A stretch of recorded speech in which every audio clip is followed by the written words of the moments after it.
Hey everybody, this is Mike with the One Stop Co-op Shop and doing something a little bit different. I think I might have done something like this back in the day once or twice, but basically I am overwhelmed with review copies of games, and there have been some that have been sitting on my shelves for months and months, and so I finally want to give them some attention and talk about them a bit. So I'm going to run through them really quickly, and hopefully you see something that's interesting to you, and this means that I'll be a little bit less stressed out. So enjoy!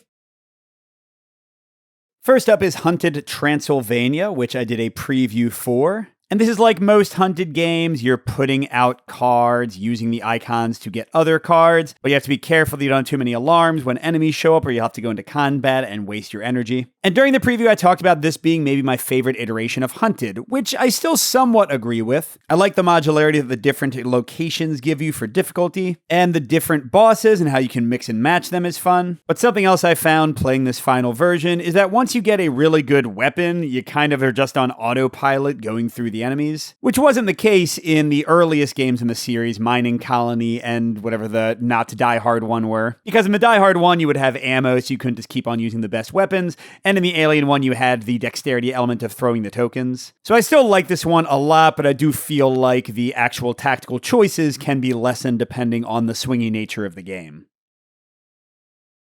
Next is Witchbound, the solo narrative exploration game, kind of like a point-and-click adventure that I also previewed. I still find this one super charming in the art. The story is also cute. But in the amount I played, which was maybe a third through the game, I found first of all that it was more linear and more of sort of a frustrating point-and-click adventure game, at least for me, because I had to find very specific things and select very specific things with them to advance. And also, as I got deeper into the story, it actually didn't grab me that much. This one I just kind of had difficulty getting the motivation to play, and the mechanics aren't much of anything. It's really a game about the exploration and the reading. So yeah, again, I just couldn't find the energy to finish, but I have heard others that have enjoyed this quite a bit when they got farther than me, so it might just be my own fault.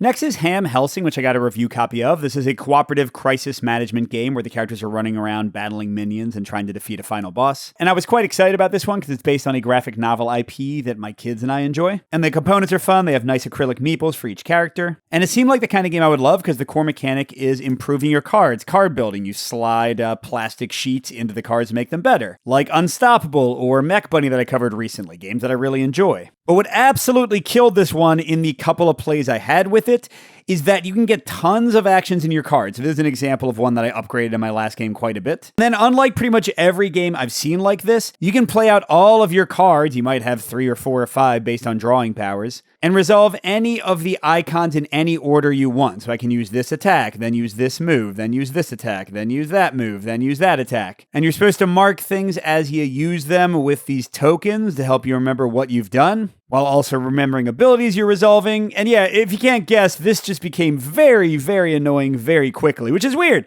because I like card crafting games and I also like games that have big combos and huge turns. But here, the fiddliness of remembering what I had done and even just strategizing what I could do with the actions and moves and attacks I had completely undid the joy of the game for me. But again, that's just me. Others might really like it, but I could not get past this in my couple of plays. Next is something different, a game I bought and did a playthrough previously on the channel. This is Jurassic World, The Legacy of Isla Nublar. And as I discussed in that play video, at first my kids were having a great time with this one.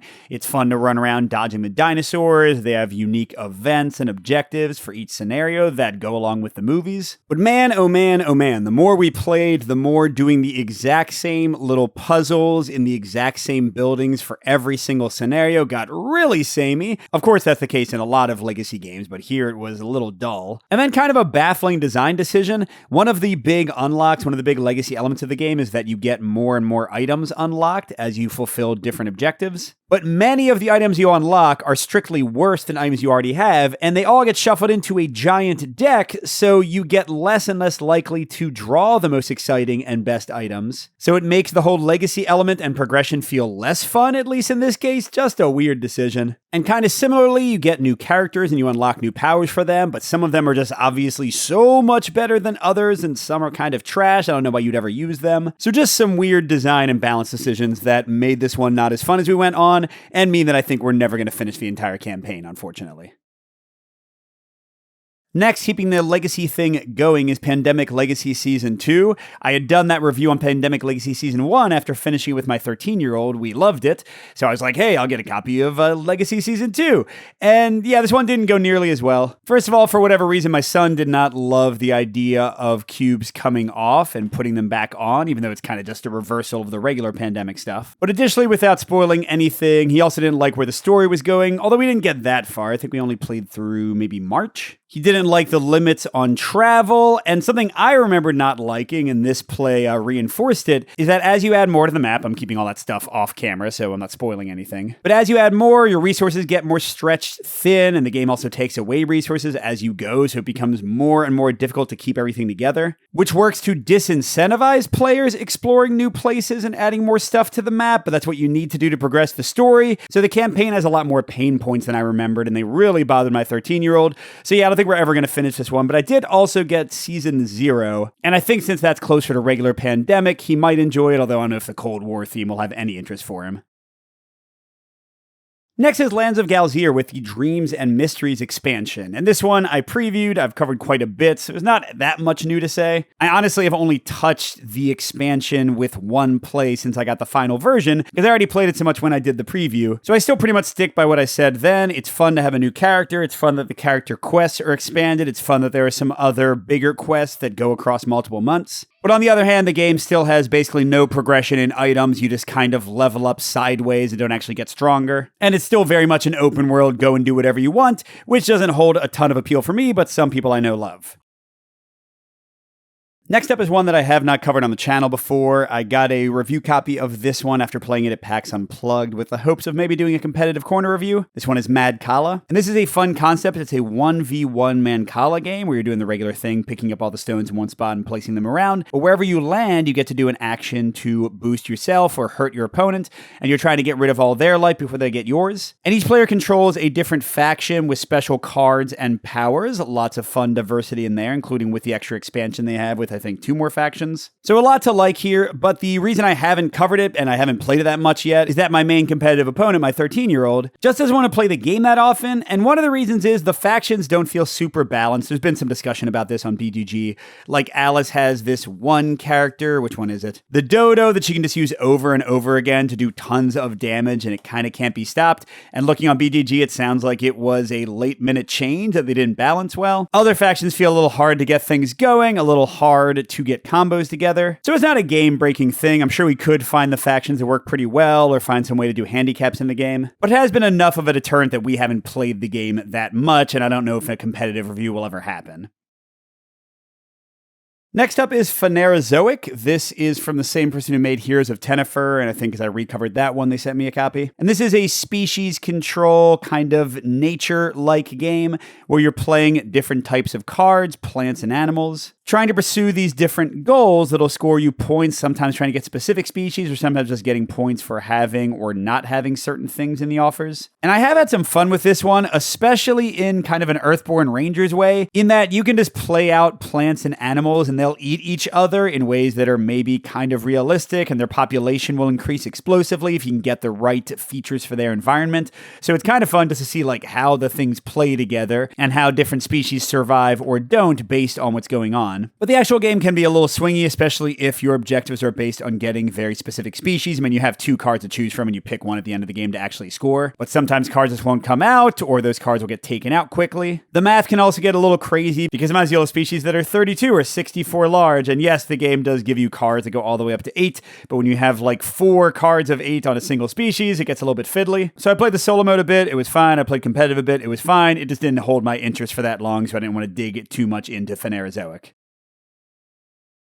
Next up is Above and Below Haunted, which I was given a review copy of, along with the solo expansion that comes in the stretch goals box. I never played the original Above and Below, so I don't know much about that one, but here you're getting buildings and then putting your villagers, your workers, basically on them to perform different tasks. Trying to get these varied resources and trade them, but also build them up for victory points, so a pretty solid system overall. We did find in our competitive plays that sometimes some actions seem pretty obvious. It's not the deeper worker placement game I've ever seen. But the extra selling point is that you can go down and explore explore into the underworld, and then you go into this little storybook and see what happens. It can be a little bit swingy, but it's fun and quick and narratively interesting. And although I didn't play the original game, people that I played with said that this seemed to be more rewarding and more beneficial. I think in the original game, sometimes you didn't need to do the underworld stuff at all. So it was fine, didn't blow me away. There is, again, a solo mode in the stretch goal box. Basically, you're flipping cards and they're using the villagers to do different actions. It works pretty well. It's, again, pretty random and swingy, but it's also quick to resolve, so it didn't bother me at all. But it also didn't blow me away in the crowded field of Euros and worker placement, so I didn't take the time to play it enough to do a review or a session of this one.